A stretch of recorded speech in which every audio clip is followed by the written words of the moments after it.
Welcome back to. Come on, Brooke. Ooh, take it off. Being really difficult today. This week we're coming to you live from a new set, which Brooke was really. She was really wanting me to wait for her to be back from her little hiatus, her little vacation, because she just takes so many. So I waited and I waited and I waited, and finally, here we are, the two of us. Everybody recognizes Brooke. Everybody remembers me. Obviously your favorite, like the lesser of the two of us, and it's really great. We're really happy to have you back this week. Kind of more comfortable, wouldn't you agree, Brooke? I mean, I sure think so. She's been doing this like silent treatment thing that I'm not so sure about, but it's totally fine. It's totally good because, like, honestly, with all the angry rhetoric and vitriol you've been throwing my way, like, it's kind of nice to have a little silence right now if I'm real. So let's do a fit check.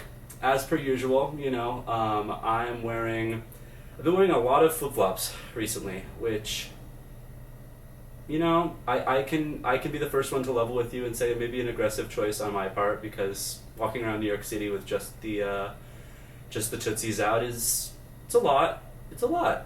I'll say it. I've had some weird looks from friends. It's not like I'm going out dancing. That'd be a lot. That'd be too much. That's performative flip-flop wearing, you know what I mean? But, like, I grew up in Arizona, so flip-flops were kind of the norm. Everybody had a pair of flip-flops. Everyone was wearing flip-flops all the time. I don't know that it's so much a trend of more of like a return to home. So slides with socks today because a little bit more comfortable, and also it's nice outside today, shockingly, in the middle of summer in New York. And then these new pair of Dries cargo pants that I got on sale from one of my favorite spots in New York called Atelier, which is like a little concept store that's right above Wash. And this shirt that I bought outside of an Ace Hardware in California, which has been the most complimented item in my closet, and I do not know why. It's got cigarette stains on it from a previous owner. It has my own stains on it from like a mustard and a hot dog. It's the best. It's my favorite. I love this shirt, and I just love camp collar shirts a lot. Brooke knows this. I used to have an obsession with them for the longest time. It was that and oversized cargo shorts, which, again, aggressive look. I love to look like someone's grandfather who was lost at Disneyland, or like a dad from the Midwest picking up their son from soccer. Something about that's fun, something about that's fun, because the more ick that gets on the clothes, the more authentic it is. So it didn't really matter if you had a stain. It didn't really matter if you'd like looked a little disheveled. It kind of made it more fun. So now I find myself with a bunch of camp collar shirts, and I just kind of have to throw them in with the normal outfits that I wear. And Brooke, I know that you were saying you wanted me to talk more this episode, again, because silent treatment, so like no big deal. And you're looking really gorgeous this week. These tooth gems on you are pretty stunned. I know they're like more than you normally have, and I'm loving the nails. You know what I mean? That's a strong acrylic from you, and that's a really good color. And I know that that's really been in this season. That I don't know, what do you call that? It's not red. I know the color. We'll ask. We have a very special guest next episode, which I'm very excited about. Who will be? I mean, Brooke will be here too. Don't worry. I mean, obviously, always special guest Brooke. Let's jump right into it this week. I kind of came with a bunch of different things I wanted to talk about because it was going to be just me and Brooke. So I thought we could jump right in. I mean, two like news pieces for the week. Marnie, new creative director, who I apologize. I know this lovely designer has a name that I probably will pronounce incorrectly, but Meryl Roge is how I think it's pronounced. She just took over Marnie. I think she's gonna be great. She was previously with Marc Jacobs and Dries Van Noten, and I'm a fan of both. And she's got all of the trappings of someone who's gonna like really just have a lot of fun with Marnie, which I think at the end of the day that brand is all about pattern and fun and not being afraid to get weird with material. I feel like in a lot of ways it's the more positive, upbeat. Who am I thinking of? Not Dries, but it's the more positive, upbeat like Glenn Martin's. Which I think is fun. I think it's nice. So that's really fun. Excited for them. And then we have The Devil Wears Prada 2. I mean, come on, can we get a little commotion? Can we get a little excitement? filming all throughout New York right now. Kind of the best thing ever. I accidentally got stuck on the set this week. I had a little coffee chat with somebody in Midtown, and which I know, business professional, and I was walking through a building and couldn't figure out why there was such a crowd. I mean, obviously I was there, so like celebrity sighting, and then I was realizing like, oh, wait, we're on set, and I didn't see Meryl or Annie Hathaway. I mean, that's what they have me call them, Meryl and Annie. But I've been seeing some of the pictures on the set, and I know people are a little upset about the outfits, which I actually find a little funny because I think they both look great. Anne Hathaway was in Phoebe Philo, which, like, yeah, of course she's gonna be in Phoebe Philo. You know what I mean? Or her character, like Andy. That makes a lot of sense for her. I feel like I didn't get that. I don't know. I didn't get why people were so upset. Meryl looks great. They're all, I think they're being styled, if I remember right, which is a little bit by the folks who did And Just Like That, which, boy, what a sinking pile of shit that is. I haven't seen the newest season. I've been waiting. I'm very excited because it's one of my favorite hate watches.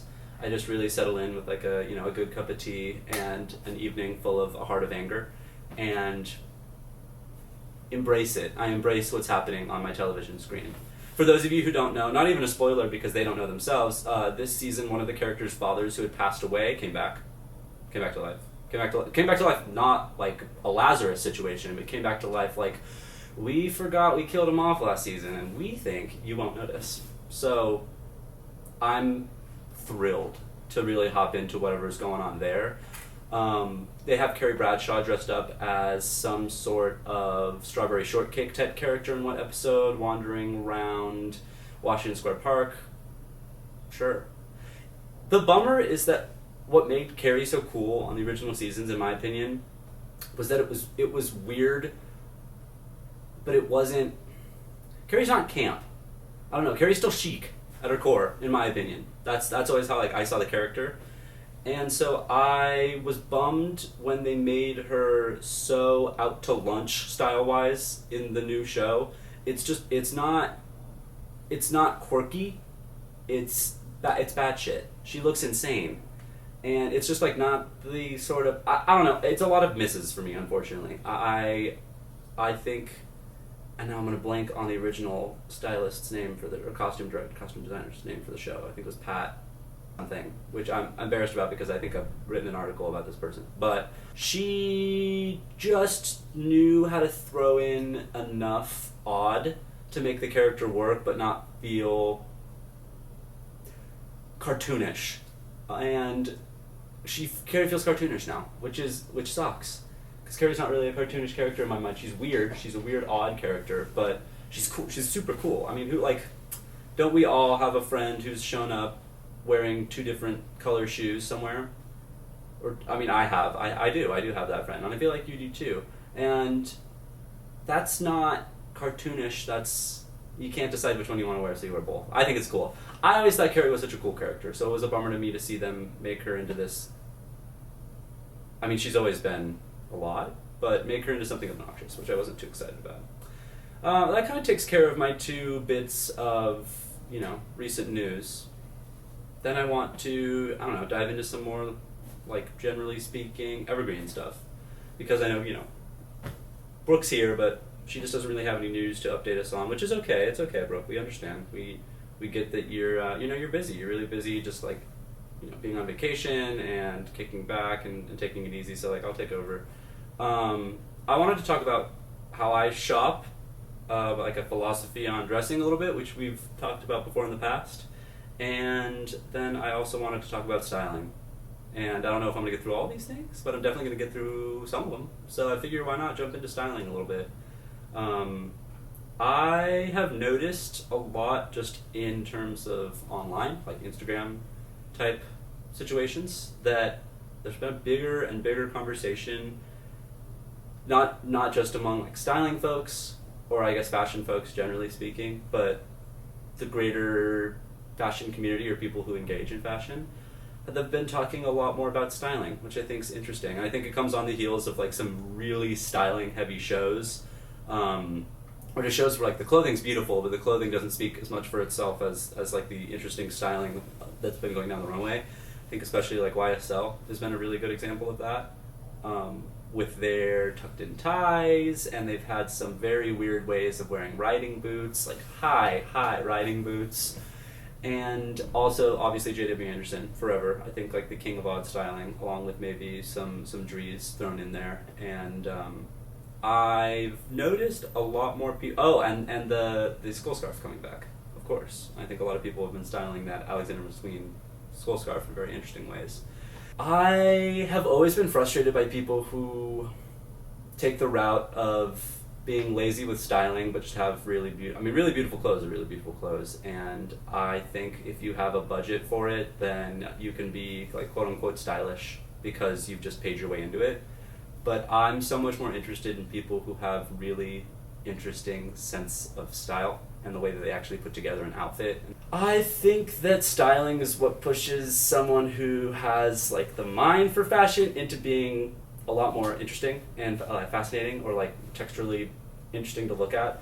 It's one thing to, like I said, like wear beautiful clothes. It's another thing to actually like make them feel embodied, and like you're not just seeing the runway again and again and again and again and again, which is kind of I think a problem that we're seeing now more and more in like celebrity style and red carpet style is if they don't.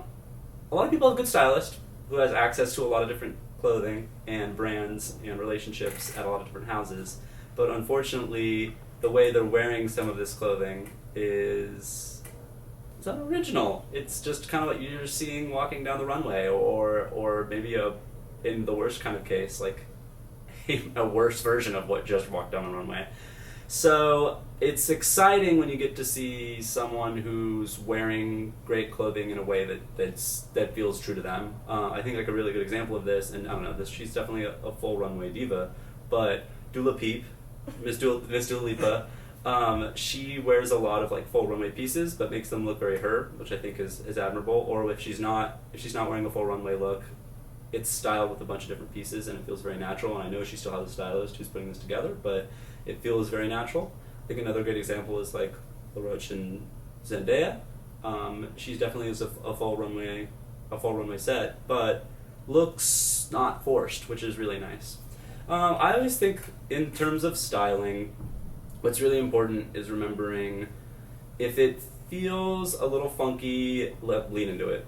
I would way rather be, as the sign that I keep, like the middle-aged woman sign that I keep in my kitchen, I would much rather be absolutely ridiculous than absolutely boring, right? I mean, come on.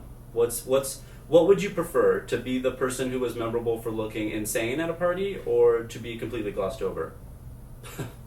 I know what Brooke would prefer. Isn't that right, Brooke? I mean, you're just very brave and adventurous with the way that you decide to put together outfits every week, and we love that for you, and we're very lucky that we have that, because like somebody needs to show the people what not to wear, you know what I mean? Mm-hmm. And I always go by the rule of thumb of thinking against Coco Chanel. Of, she always said take one thing off before you leave the apartment or you leave the house. She was a Nazi, so I don't put one thing on. You know what I mean?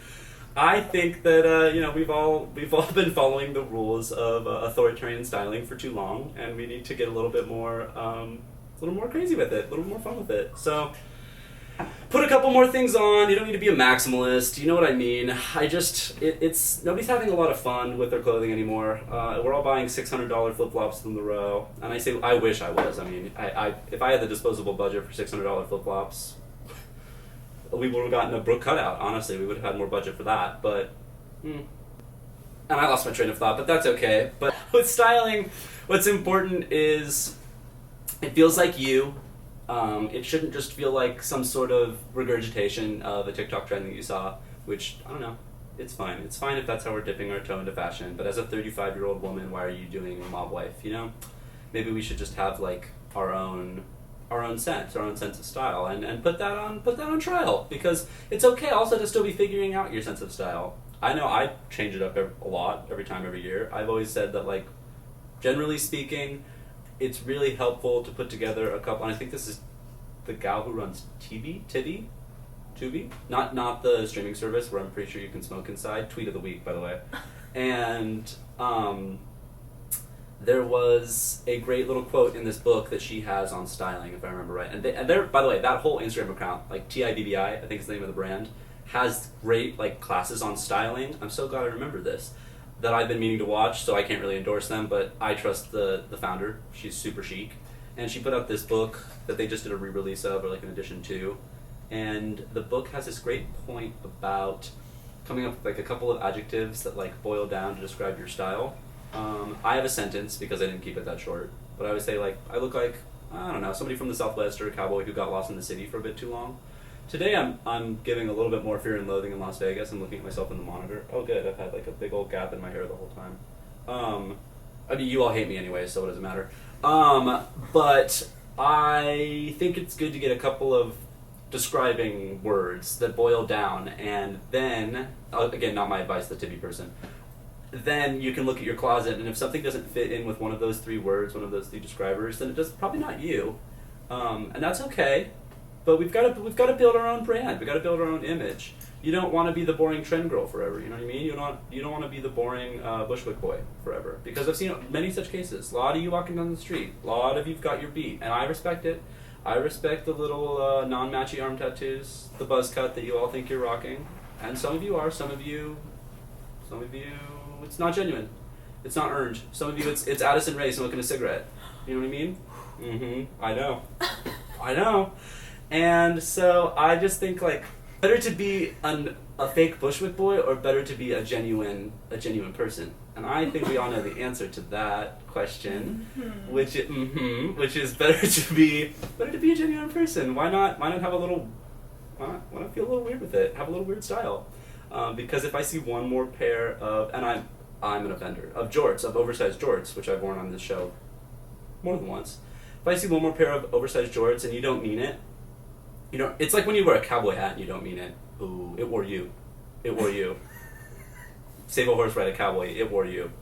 So and Brooke gets that. Brooke completely gets that. Of like all the people I know who like the clothing is wearing her, it's no, I'm joking. Brooke, you're great. We love you. Again, like just the bravery you have to come out. In terms of styling, have a little fun with it. In conclusion, if there's anything to be gleaned from that, kind of meandering story. And then I wanted to talk a little bit about this episode at least, and we might ask our very special guest about how I shop, because I think that a lot of people have given up on shopping brick and mortar, shopping in person, and I can't because I'm sort of built like a melted Lego person. So I have to really like try things on to make sure they fit my oversized arms and my my waist that starts like right below my nipples. So I just think that for me personally, I like to go in person so that I can make sure the thing that I'm trying on actually works.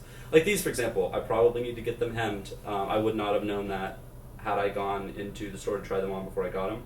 I still haven't got them hemmed, but that's more of a me issue as opposed to like Dries Van Noten. So it's easier in New York. I completely understand, but I also think there's a lot of brick and mortar shopping to be done everywhere, especially like back Arizona. There's a lot of brick and mortar shopping still going on. There's a lot of really cool little thrift, little vintage stores that a lot of you are not taking advantage of. I know a lot of you aren't taking advantage of. And there's something to be said about, sure, I get that shopping online's, it's easy, objectively speaking, easier. It's a lot easier. But you lose some of the interaction that you can get with some of these store owners, or at least like sales folks who are so knowledgeable about what they're selling, why they're selling it, how it should be styled, what the history of the brand is. It's a lot about learning. It's a lot about, because if you go into a designer store, like let's say you're buying designer online, and there's nothing wrong with buying anything online. I don't think if you know how it fits, and you know your dimensions and all that jazz, then go for it. Because a lot of times you can get a better sale on Essence. And hey, I love Essence. I've stayed shopping on Essence. Not a lot of buying, but stayed shopping.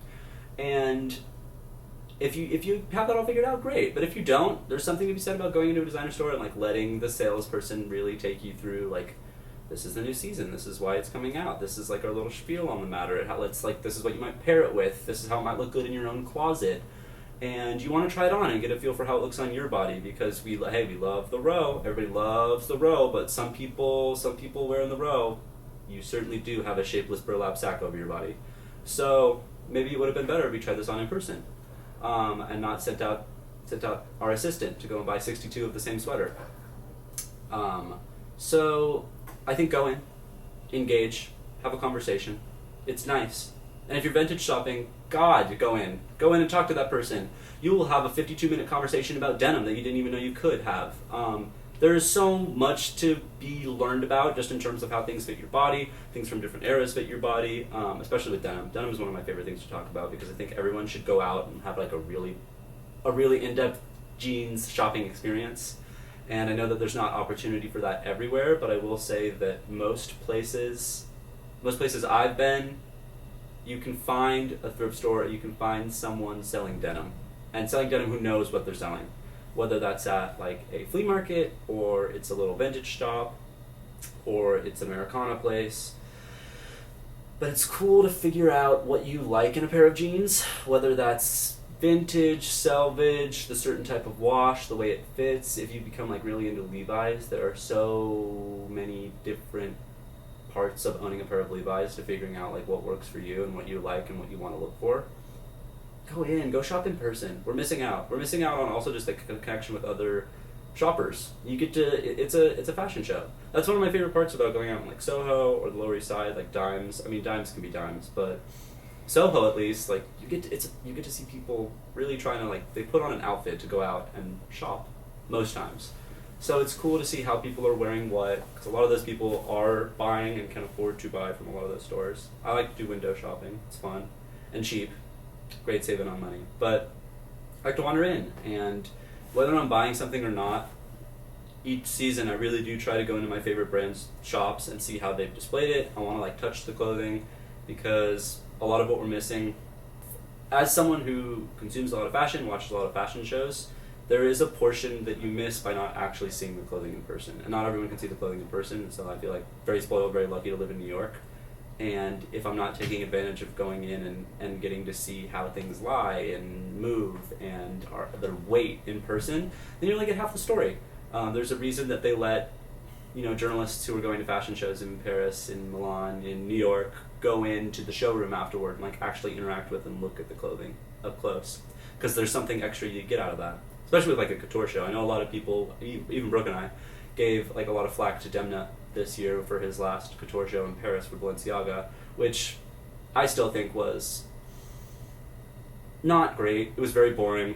It was such like a mail it in end to a very like defining reign over Balenciaga, but it kind of just felt like he walked through the finish line, unfortunately.